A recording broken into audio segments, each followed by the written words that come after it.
Bismillah ar-Rahman ar-Rahim. Assalamu alaikum. Welcome to Newsroom. I'm your host Umar Khalid. But today is the 14th of October 2021. These are the stories that we'll be discussing during the course of the show. The World Sight Day today is the World Sight Day of 14th of October is something that is of course celebrated across the world as that.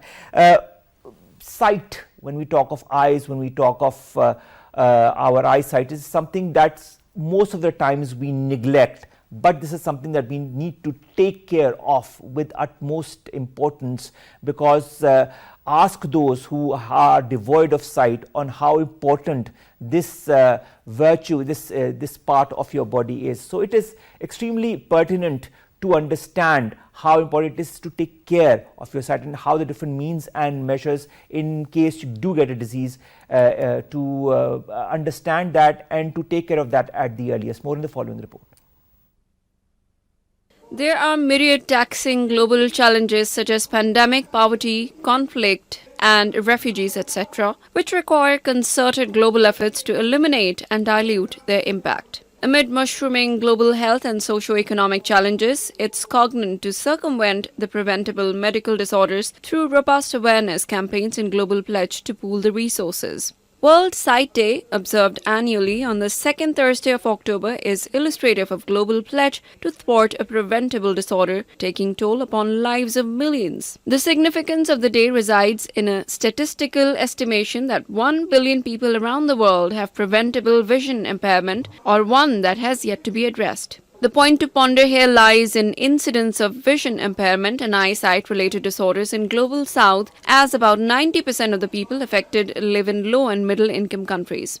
The inextricable link between poverty and blindness is evident, as studies regarding Pakistan have shown that 4 million children in the country have a vision impairment, and the prevalence of total blindness in poor areas was more 3 times of that in affluent areas. The underlying rationale to observe this day rests on the consensus that if maximum individuals are given access to affordable and high-quality eye care, then more people can contribute to economic growth. In order to commit itself to global eye care, the United Nations General Assembly adopted its first resolution on eye health in July 2021 after the championing of the UN Friends of Vision, a group of country representatives committed to elevating the issue. Now we'll talk more about the issue concerning sight, how important is it to conserve it, how important is it to take care of it, and how important is it also to take care of all those diseases when you get them concerning your eyesight. We've been joined by the country director, Sight Savers. Thank you very much, Sayyida Munazza Gilani, to have joined us in our show. Let's talk a little bit about sight. How important is it for a normal person, and why do we neglect it so often? Usually in a country like Pakistan, it's mainly due to lack of awareness and education regarding the significance of eye health, and people tend to avoid getting treatment well in time. So a lot of problems arises because people don't get medical treatment in time, their problems are not detected, and the problem aggravates. And when the problem aggravates, it leads to blindness. And in Pakistan, I must admit this, that 80% of the blindness is avoidable. By avoidable, I mean like 80% of the eye care problems, if are detected timely and get treated, they could be prevented from blindness. How do you detect eye problems at an early level? A lot of people I have seen come with advanced stages of the eye disease, and they said, oh, we did not know, we did not comprehend, we did not understand, we thought it was something, an allergic reaction, it would go away, but in fact it became worse. How does one understand? Actually, it needs a lot of awareness, mass awareness for the general public, and for that purpose, another important aspect is the availability of the eye care professionals at the right level, closer to the communities. Especially our primary healthcare system. If the primary healthcare system is equipped with right number of people and well-trained professionals who are equipped to detect eye care problems, a lot of eye care problems can be prevented from blindness. A lot of people also do not go to these healthcare professionals. They take what we say, local treatments, or somebody tells them, an elder tells them to do this and they'll follow it. A friend tells them to do something else and they'll follow that as well. Sometimes they come under peer pressure. How to make them understand to go to the right person at the right time? Exactly. You have pinpointed the exact cause of all these problems. We have acknowledged this problem, and for that purpose we have trained more than 115,000 lady health workers who are the backbone of the primary health care system in primary eye care. We have equipped them in a way so that they are able to detect and examine the common eye care problems like a common eye infection, conjunctivitis, or a neonatal problem with the newborn child, or any elderly person. So with these trainings, these lady health workers are now able to rightly detect the eye care problem and then refer them to the right and appropriate level of eye care facility which is available in the nearby communities where the person is residing. So this is the role primary healthcare system is now playing for the prevention of blindness. Before, when the lady health workers were not trained, common eye health problems were the major cause of so many complicated eye care problems, because those common problems were not treated well in time, and then they were leading to blindness. Because 80% of the cases then blindness can be avoided if they are detected at the right time and treated with the right medicine. Exactly. Let me give you an example of a disease called trachoma. In common language, in our language, it's called kukre. Trachoma is a problem in which your eyelashes turn inwards, and when the person blinks his or her eyes, it scratches the cornea, and it can cause a lot of damage to your eyes. But if this trachoma problem is just treated with a simple ointment, antibiotic ointment, the trachoma can be stopped from further progression, and you can actually save and restore the sight of a person. But you know, you've talked about the lady health workers. I think this is an extremely important initiative, and more lady health workers and even male health workers need to be put into the field, not only in urban areas but more so in rural areas where people don't understand a lot of things, and sometimes they realize when it is too late. Now, which brings me to a very important factor and its association as well, that is education. Whether it be urban centers or rural centers, do you feel that we need to incorporate one way or the other health sciences at the primary or secondary level, or maybe have lady health workers go to every single school or in the urban or rural area, so that they can ascertain if a child is suffering from a disease or if administrative staff is suffering from something? In this regard, we have a very robust program called School Eye Health Program or School Health Integrated Program. Under that program, we train school teachers in the early detection of a vision problem, eyesight problem, which is called refractive error. When the child is suffering from a problem, any eye-related problem, it can be detected by a very simple screening method. It just takes 10 to 15 minutes for a teacher to detect such child. And once those children are detected, then our experts, clinical professionals who are called optometrists, they go to the schools and then do the detailed clinical examination, and whoever is then identified with any refractive error or any complication, they are provided with the rightly prescribed spectacle, eyeglasses, or they are referred to the eye specialist in the nearby community where they get free treatment. In Islamabad right now, we are collaborating with the Federal Ministry of Education, and we are implementing a program where we will be screening 200,000 children in next 2 years' time, and those who will and let me share this, that around 4 to 5% of the children in Pakistan, they have refractive error, unaddressed refractive error. So you can imagine that the scale of the problem is so huge, and if not addressed timely, it can lead towards so many complications. 4 to 5% is not a negligible amount. Exactly. So we have a plan, and previously during the last 2 decades, we have screened up to 1.8 million children in Pakistan in 5 major cities, metropolitan cities, and those children were then provided with free pair of spectacles, and also provided with free of cost surgical treatments, and also any other complication. That is very important, because a lot of times the communities are unable to pay for the services, especially when it comes to expensive surgeries, or even sometimes lenses or spectacles that you need to wear. How important is public-private partnership when it comes to that, helping those who cannot afford it? Because your company, Sight Savers, is working in that very respect since quite a number of years. Exactly. Sightsaver it's an international development agency. Our head office is based in UK, and we are working in Pakistan since 1985 in collaboration with Ministry of Health, Education and Social Protection and others. And since then, we are trying to build up the existing systems in a way that we can improve the quality of the service delivery, we can improve the technical skills of the human resources who are working in the eye health sector.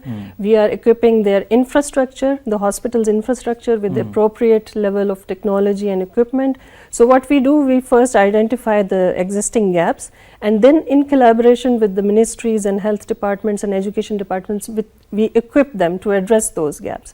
So in a way, we are not creating any parallel structure or any NGO separately. You're just helping those. We are helping the existing systems to perform better.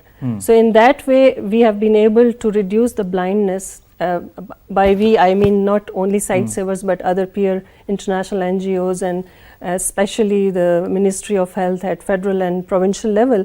We have been able to reduce the blindness prevalence in just 2 decades to half. Like the first survey, which was done in 1987 to 2000, it was 1987 to 1998, it was like 1.8%, and then the next survey from 2002 to 2004, the National Blindness Survey, it came down to 0.9%. So almost half of the blindness was reduced, and this was possible due to the efforts of public-private partnership. We trained a big number of surgeons in cataract surgeries and other subspecialties.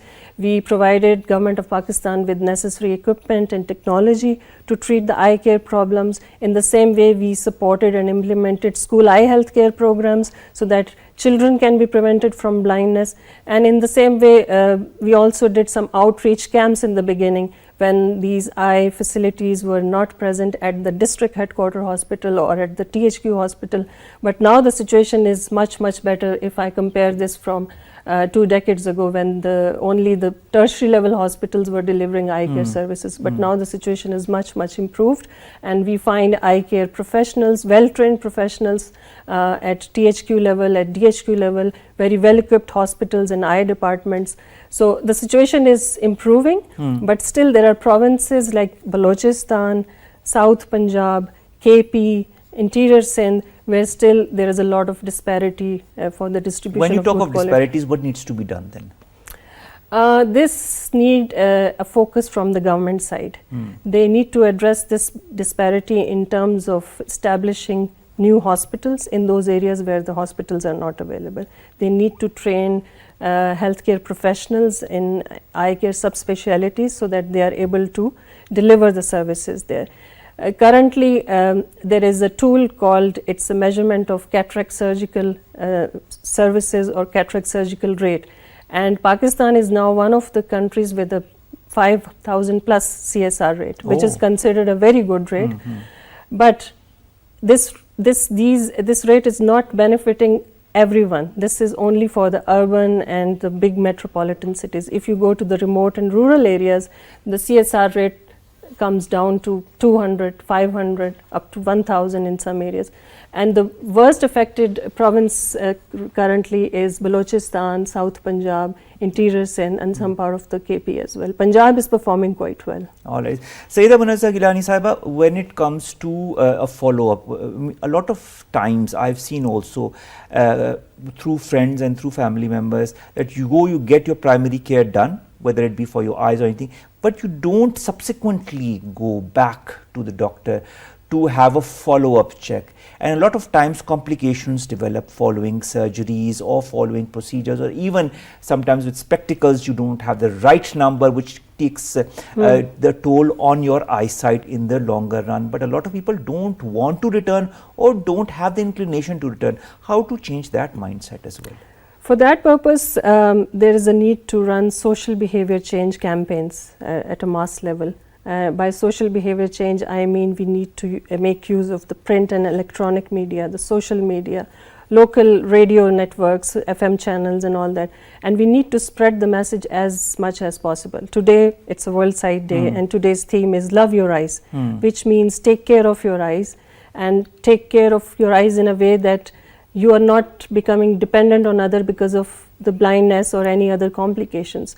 So in that aspect, we are running different programs with our partners, both in the government and non-government sector, where we are running social behavior change campaigns.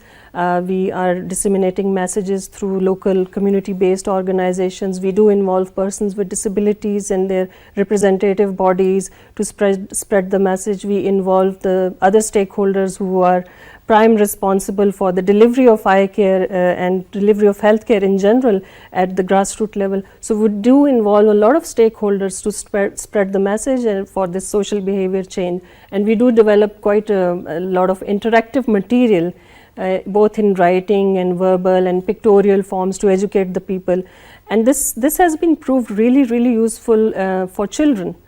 Children are really responsive and very receptive to learning new ideas and to learning new knowledge about different subjects. So we have been really happy with the results. What about the adults? A lot of times what happens with the adults and with the people of a certain age is that they refuse to take another person's point of view, even if the other person might be correct. How to also go forward in that direction? Because we see a lot of cataract in the middle-aged persons, and many a times people are afraid to go for surgery. Many a times they say, oh, we'll take care with XYZ ointment, or that is not really the right thing to do in such a case. How to make them understand what is right and what isn't? We have witnessed that when you bring along a person who has benefited from your services, a person who was having cataract and was operated with free of cost services available, and he or she is satisfied with the result of the surgery, if you take along the person and he or she talks to the community where he is living. So this is a kind of a word of mouth. I think that's a very important thing to do. Yeah, so word of mouth is a very effective, I would say, tool. Especially in rural areas. Especially in the rural areas and even in the urban areas. If patient is satisfied and he or she goes back to the family and friends and talk about that how much useful this surgery was and how his or her life has been transformed, it really makes a difference. So I would say. All right, and you are making a difference through your contribution towards alleviating the sight of so many people of different age groups, whether it be children or adults. So is your company, and we wish you all the very best, and we hope to see more inclusiveness